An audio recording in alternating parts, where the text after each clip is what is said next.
our Veterans Empowerment webinar. Today we're going to talk to you about several things. We have Jeff Garton and Dick White as our speakers.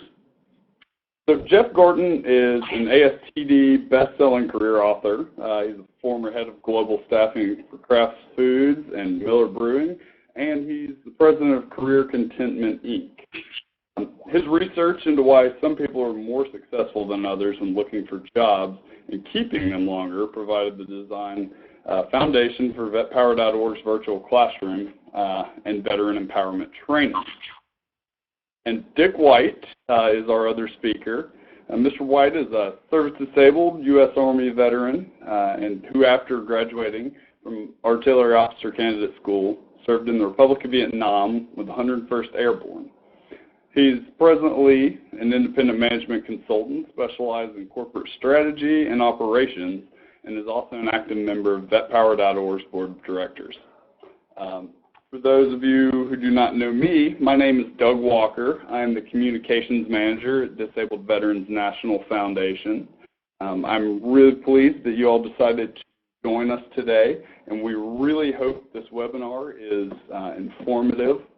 In the chat box down there, you can feel free to ask questions throughout it. We're going to moderate the chat, and we'll put those questions in throughout the webinar. And so feel free to ask any questions. And if our presenters don't mind answering them, we'll get to them once at a stopping point, hopefully throughout the webinar. In addition, stick around till the end. We have a giveaway for just a couple people who are sticking around towards the end. So if your name is chosen, you'll want to be there so you can get these items here. But without further ado, I'm going to present to you Vet Power and Vet Equity and why employers hire veterans. And I will go ahead and turn it over to Jeff Garton. Yeah, I'm going to turn it over to Dick, who's going to kick it off for us. All right. Who could I turn it over to? Welcome, everybody, and airborne to all you airborne guys and gals out there. I want to welcome you to the first of 3 webinars that discusses this new and exciting veteran empowerment training, which we think is the next generation of job and career readiness training for military families. My name is Dick White. I am a veteran and a board member of VetPower.com. And I'd like to also thank the Disabled Veterans National Foundation for hosting this important event, and to thank you, Doug Walker, for being our moderator. It's gracious of you to host us, and we appreciate this. So this is my first time doing a webinar, so it's very informational. I sure wish we had these back when I was in the service. It would have made some of the classes I went through a lot more bearable, I guess. And I want to thank everybody in the audience for attending. I hope you all get something out of this and are able to apply what you learn from the next 3 sessions for your own future career betterment. Moving on, please, slide 3. First, a real quick overview of Vet Power. We're a 501c3 nonprofit service organization. And we are really focused, by we've got a cadre of veterans from all different wars to educational experts. And we're really focused on trying to help veterans move from the military environment to the civilian environment successfully. And so we have worked with Jeff to develop this veteran empowerment training and to bring it to military families throughout the country. It's delivered free online and through various regional workshops.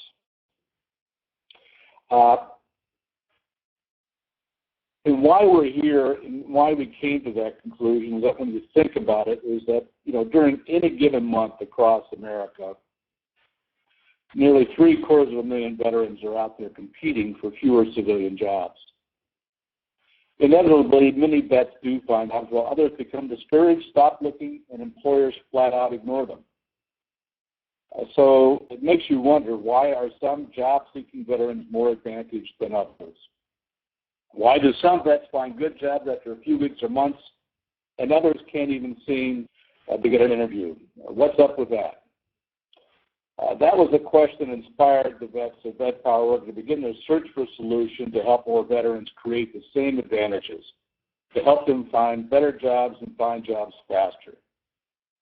So this webinar series reveals the solutions that we've discovered, and curiously, it's not what you might think it is. The solution we found is vastly more important than your credentials, your transferable job skills, your practice interview skills, your updated resume format, your polished image, or even who you know. All these things are important, but from the employer's point of view, nothing is more important to qualify you for hiring than what you have to offer on the inside. It's that quiet confidence that comes from having the mental discipline and the warrior spirit to succeed in situations where civilian job hunters might not. You know, you veterans have encountered more diverse problem situations than civilians, in some cases, ever will in their entire careers. You really have a leg up on them. And it's that warrior spirit, that quiet confidence that gives you the competitive advantage, but only on one condition. You must know or learn how to strengthen and capitalize on this advantage in a manner that makes you more discoverable and more likable by employers. So you are the solution. And thus, we looked at developing this veteran empowerment training, and Jeff assisted us with it significantly to help you be all that you can be. You heard that before? To improvise, adapt, and overcome in the civilian world, which is the primary reason employers recruit veterans in the first place. They know they can apply. So now let's quickly review what our schedule is for the next three-part series that you're going to see. Today in part one, we're discussing in more detail why employers hire veterans. We'll define what's best important to employers and how leveraging your vet power can help you increase your discoverability and likability to find jobs faster. Now, next week in part two, we'll discuss the new science of the mind and how raising your consciousness levels provides the foundation for strengthening your vet power. To help you persevere and perform well despite the emotional turmoil associated with any challenges you may be enduring. And then finally in part three, we'll put it all together and help discuss some practical strategies for keeping your vet power at peak levels so you can have and enjoy a fulfilling life and meaningful career. Then at the conclusion of each webinar, what you can take away from these are as follows. Here is what I believe are most important learning points from these webinars. So, number one, veteran gives you a unique competitive advantage. You're more powerful and enduring than you realize. By the power of your mind, you're equipped to succeed regardless. And vet empower the right mindset to capitalize on this advantage. You are the solution. And fulfilling life and meaningful career are contingent on you when you learn how to vet empower your advantage for success in the new economy. Now, be sure to pass the word along to your fellow vets to join you and join us for these upcoming webinars. Now, let's get started. To begin with, we'll have Jeff provide a quick overview of the employment battleground in America. And here's the important takeaway for all job-seeking veterans. As difficult as the current job market may seem, employers are hurting for good talent. They realize not all job seekers are created equally. They want warriors who happen to be civilians, not more civilians who don't know how to be warriors. They need your vet power to help them increase their productivity. And by the end of this webinar, you'll know exactly what we mean. So, Jeff, are you there?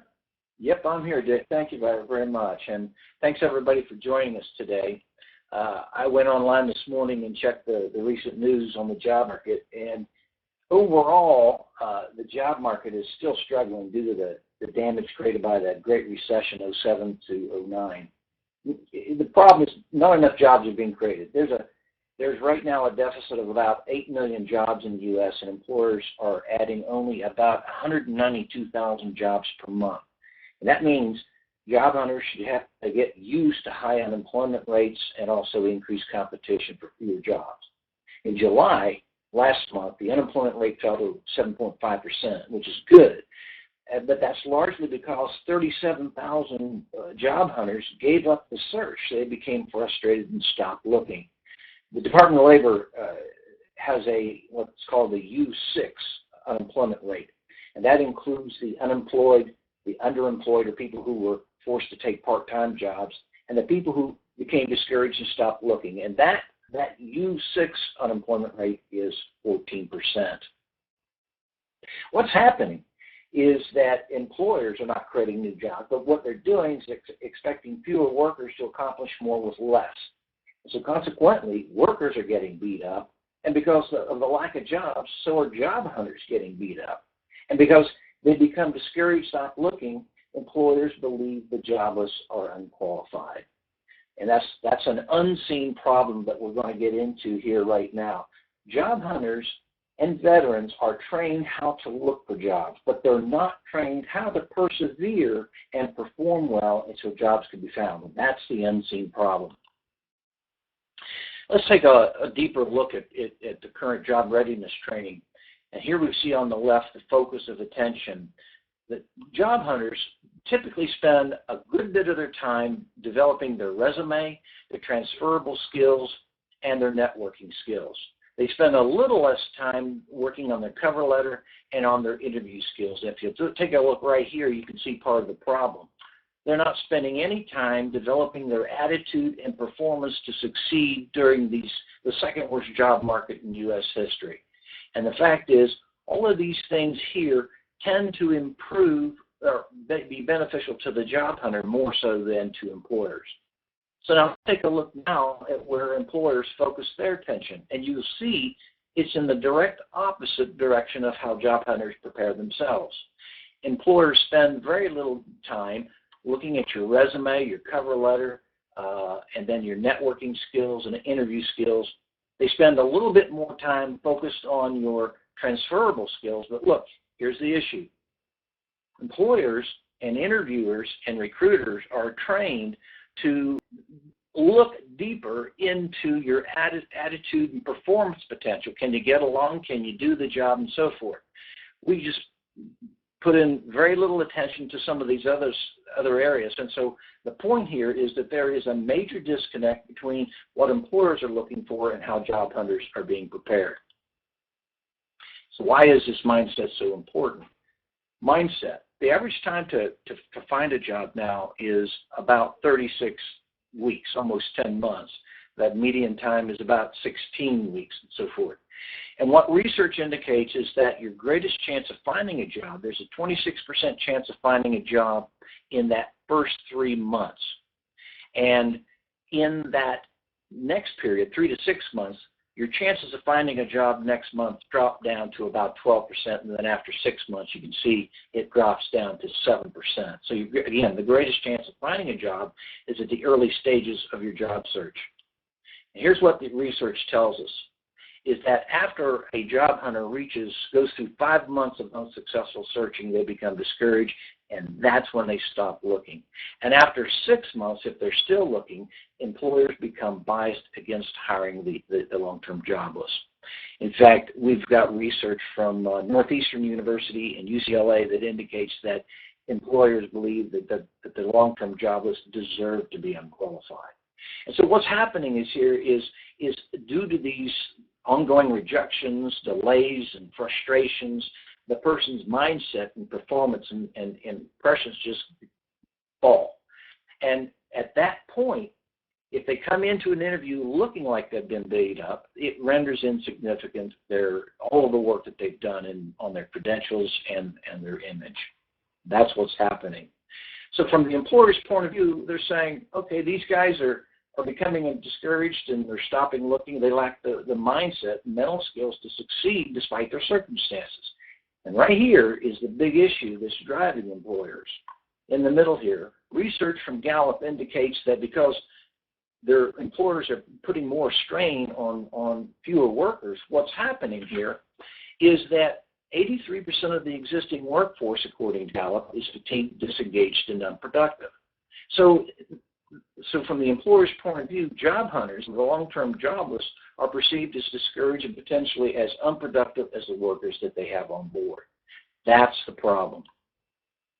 What the employer wants to know when they do the interviews, can this person persevere and perform well despite situations on the job that we know in this economy we can't make any more satisfying than it already is. So what's happening is employers are putting you under the microscope. They look deeper than your waxed-on image and practice interview skills, which is where training is focused. So from the employer's point of view, if you lack that right mindset when looking for jobs, it's assumed you'll lack that right mindset after starting a job, in which case there's no justification to hire you. Here's something else that every recruiter knows. When you have the right mindset and it appears do your job despite circumstances, we'll cut you some slack on your credentials.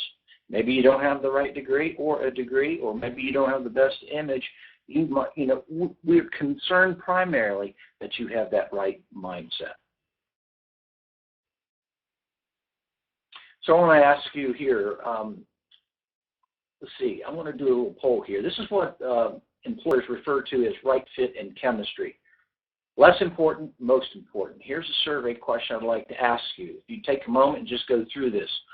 Which do you believe is the correct of these statements is in the correct order from left to the most important on the right?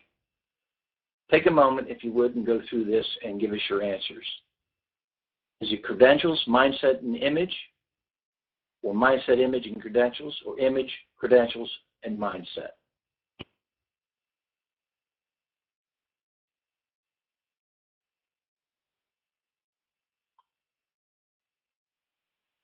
Here's the answers. From the employer's point of view, nothing is more important than your mindset to persevere and perform well. That gets you to that point of likability. Here we see the balance. Image is less important and credentials are slightly more important. They're all important. If we had to rank order them, this would be the ranking an employer would choose. In fact, there are laws against hiring or rejecting people on the basis of their image. Right fit and chemistry. And here's the problem. Where people put most of their effort is right here, image and credentials, which from the employer point of view only qualifies you for consideration. It's your skills. But what qualifies you for hire is your motivation to use those skills, your mindset to persevere and perform well. Educators say, well, what the jobless need is better skills, better credentials, more training to develop their math skills and engineering skills. But actually, we've got a very, very highly skilled workforce in America. What employers say is that this is what the jobless lack despite their best credentials. If you don't have the right mindset to persevere, perform well, all the other things that are important, they don't matter. So now what's the bright idea that employers come up with when they understand that this is the challenge? Where do they go to find high-performing talent? The answer is, even when I was at Miller Brewing, they thought they came up with the bright idea, we should hire veterans. They're battle-hardened. They would be better, more successful on the job than civilians. Then when I went to Kraft Foods, they said the same thing. Maybe we should hire more vets. So now I'd like Dick to come back on here and talk a little bit about why this is so important, and why our employers are oriented to hiring vets. Dick, you there?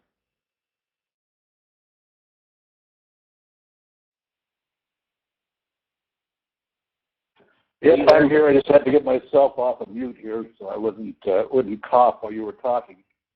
I think it's pretty clear that employers look at veterans as being uniquely qualified. In situations where civilian workers, that feeling goes back historically to the creation of our country. Even little children, when they spot a soldier or sailor in uniform, automatically endow him or her with the favorable qualities and characteristics that you see here. You look the part. And so what it is we presume to be true about you and what we call your presumed vet power is in place. It's true until or unless you prove us otherwise. And so as to whether you actually possess vet power of these qualities depends on whether you can act the part. You have what it takes, the right stuff, the vet power to fulfill the expectation of others. In this case, the employer's expectations. Because of your hardcore training and mental discipline you received in the military, do you have the vet power to perform well in work conditions where civilian workers might not? Ask the questions on the minds of interviewers. If interviewers presume that you have the vet power they're looking for and you behave in a manner to confirm their expectations, your chances of being given a job offer are improved tremendously. However, if during the interview you fall short of what the interviewer presumes to be true about veterans, it's likely the interviewer will become confused and frustrated because you're not what they expected you to be. So here's the point.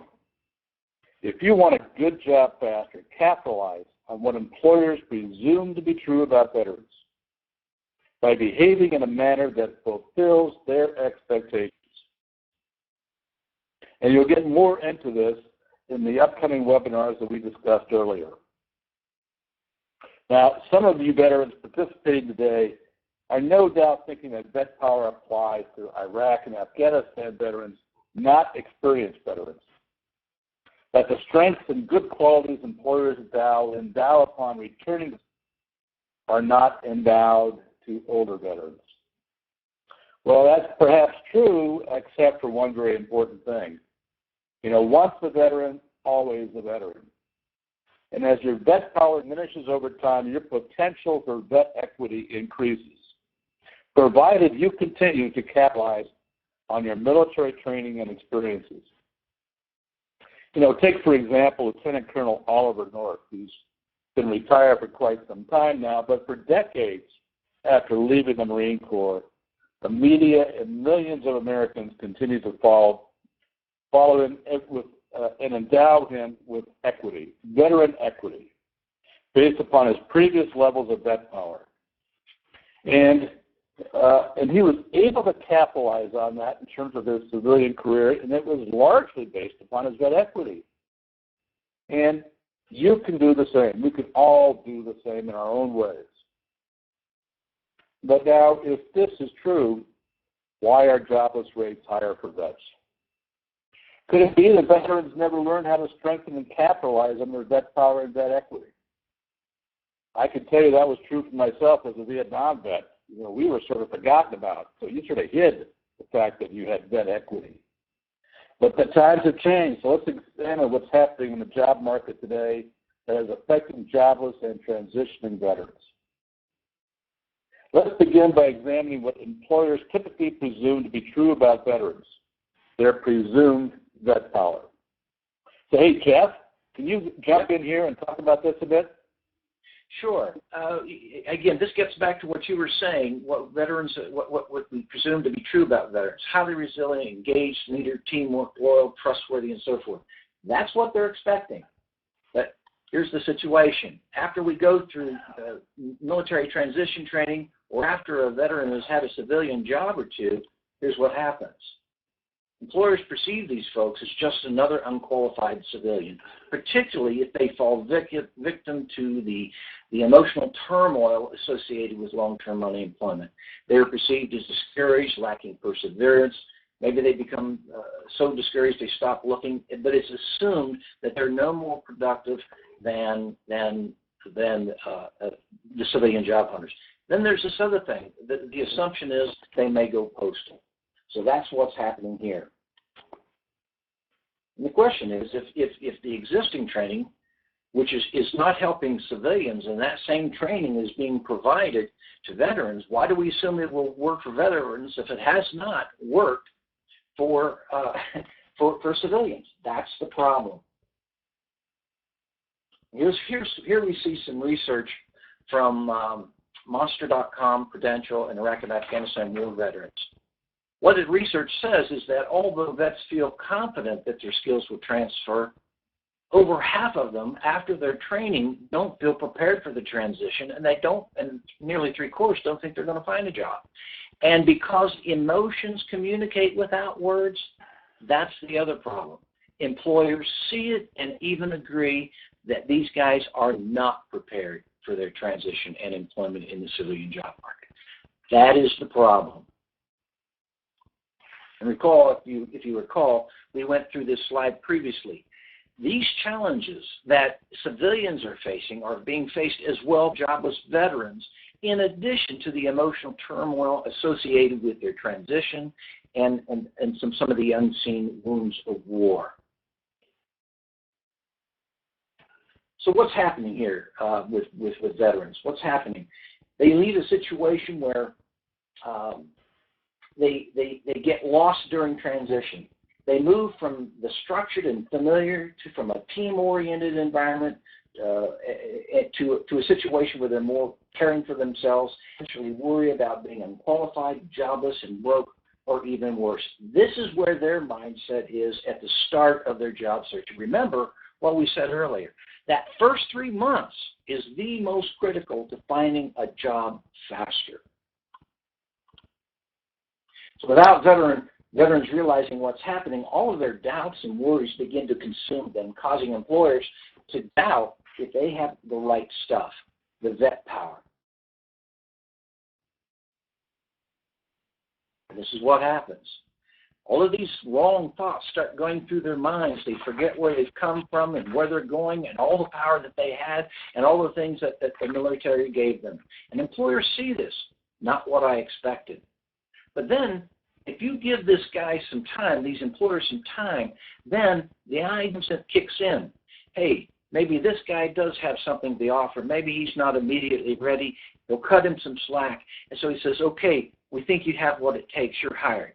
This guy's thinking, what was I thinking? But now here's the problem. This guy, he may have squeaked through the process, but he's poisoned the well for every veteran behind him.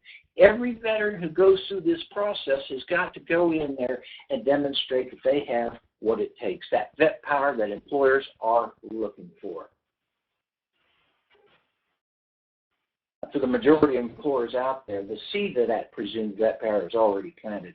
And your job as a job-seeking veteran is to cultivate that seed, nurture the employer's expectation, and then show them you have what it takes, the goods, the right stuff, that vet power. Employers that recruit veterans have a motive. And in this tough economy, they want warriors, as Dick was saying earlier. They want warriors who happen to be civilians, not more civilians who don't know how to be warriors in this tough economy. Qualities of power they look for are well documented. So let's take a look at what those qualities are.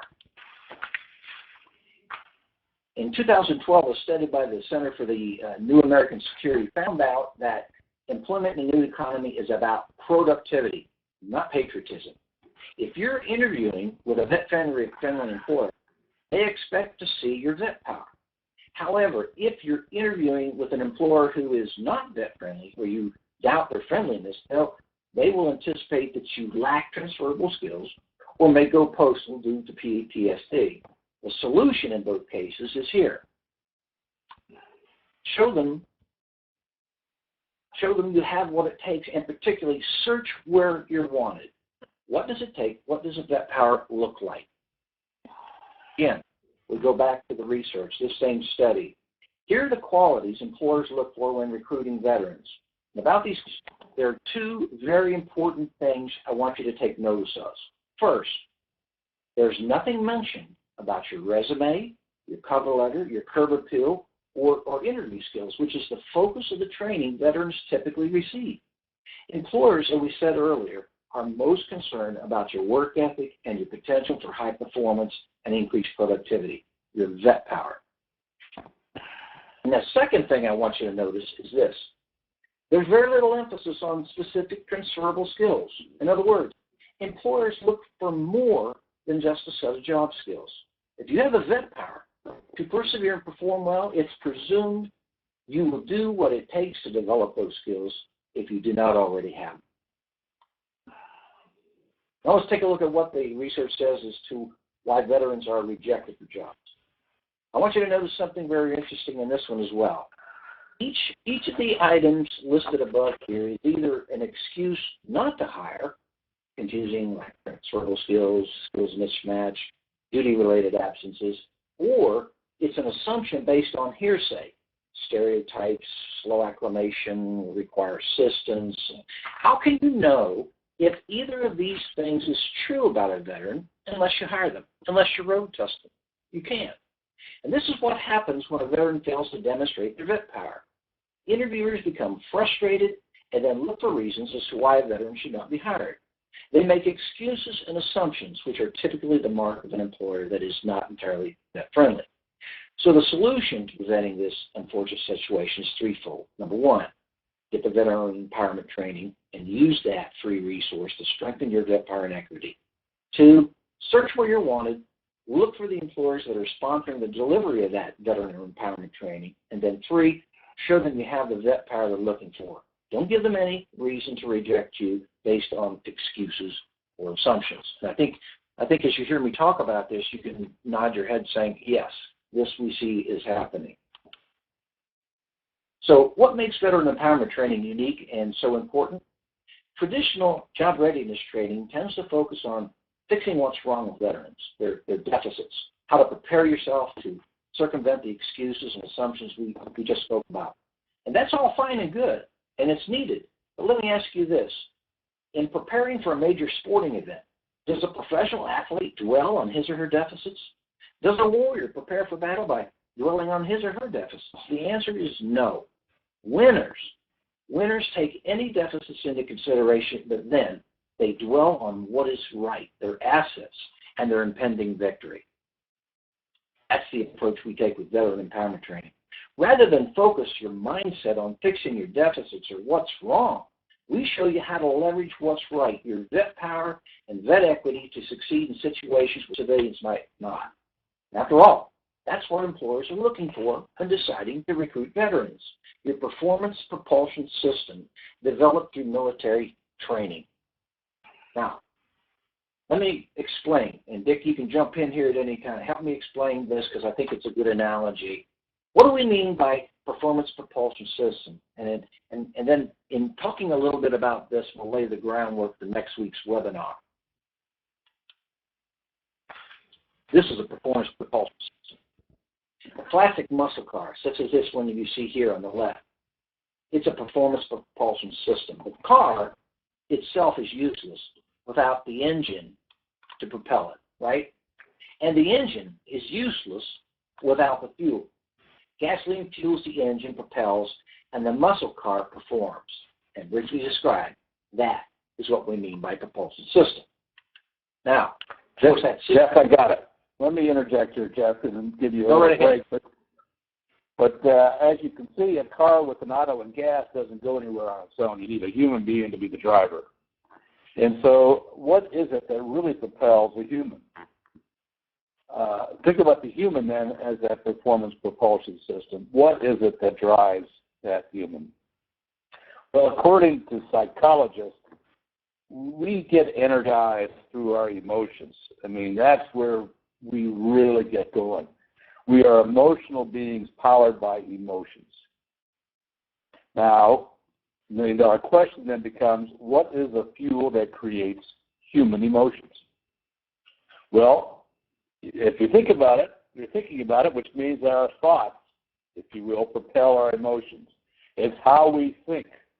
It's what we think that leads directly to what we feel. And so it's critically important that we tell ourselves the right things so that we feel the right things. And therefore we become self-empowered because we're telling ourselves how to think and how to behave. So our mindset really is how you think is the foundation of your good attitude.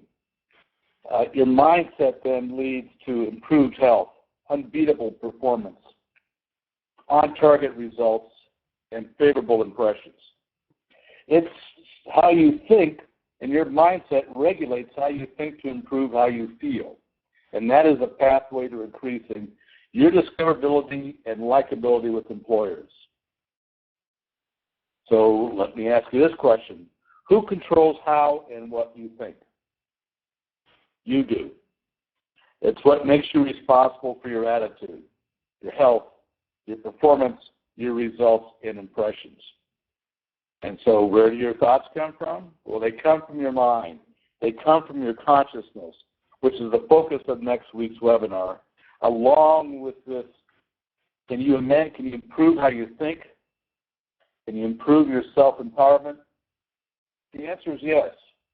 By the power of your mind, which only you control, you can self-empower a better life despite circumstances you cannot control. And that is how we focus our veteran empowerment training to show you how. But now this question, just what is veteran empowerment? Well, veteran empowerment is self-empowerment on steroids. It involves capitalizing on your mental discipline and horsepower derived from military training to self-empower your warrior spirit for success in the civilian world. In terms you're more familiar with, it's your vet power to improvise, adapt, and overcome in situations where civilian workers might wimp out.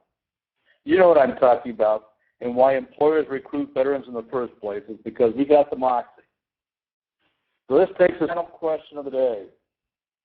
What is veteran empowerment training? Well, veteran empowerment training teaches you how to empower the attitude and performance skills employers search for when recruiting veterans. This unique resource was customized by vets for vets. And it's being delivered online by our sponsoring organizations and employers so that you know where to search where you're wanted. And finally, it is free on demand to all veterans and members of their families. There you have it for today, but don't log off just yet. In just a moment, Doug will be conducting a drawing to give away 3 sets of our coaching guidebooks and an instructional audio package that will help jumpstart your online veteran empowerment training. But first, let's take a look at next week's webinar title. Jeff? Okay, Frank Campanaro will be joining me, and we're going to be talking about the science of reinvigorating your vet power and how to strengthen it. Frank is the founding partner of vetpower.org and CEO of Trillacorp Corporation. And the takeaway next week is get out of your head, embrace your everyday challenges, and realize just how powerful the unseen you really is. This is going to be a webinar that you're going to be remembering for a long time. Doug, are you there? I am still here. Okay, I think we've done a good job on timing. We're going to get done all right on time. Great. Well, gentlemen, we appreciate your time and all this good information. And I think y'all are absolutely right that mindset goes a long way. And my dad always used to tell me that when I was looking for a job. He said, "You're acting defeated," and that just that rubs off on the employer in a hurry. And so this is great information and not real common information that you hear a lot of times. But we did have a drawing, and our winners for this week's the audiobooks are Isaac Jackson and Chris McKelvey, and who's the other one? Loretta Rieger. So what is going to happen? Congratulations, by the way. What's going to happen? I'm going to send an email out to everybody with I will have this presentation, and I'll have a little information on there, and you can email me your address so we can send these things over to you, and we will go from there. So if anybody has any questions later, feel free to email me. My email is dwalker@dvnf.org, as in Disabled Veterans National Foundation.org. and we will get everybody registered for next week. We'll just get your email addresses and put them in. If you do not want to attend, which I don't know what's going on there, but if you do not want to attend, just let me know, and then we'll make sure it doesn't go on there. But we thank everybody for their time, and we hope this information was useful to you. Gentlemen, any last words? Thank you very much, Disabled Veterans National Foundation. We appreciate your help. Absolutely. Thank you guys for being here. Until next week, we'll see you later. Bye-bye.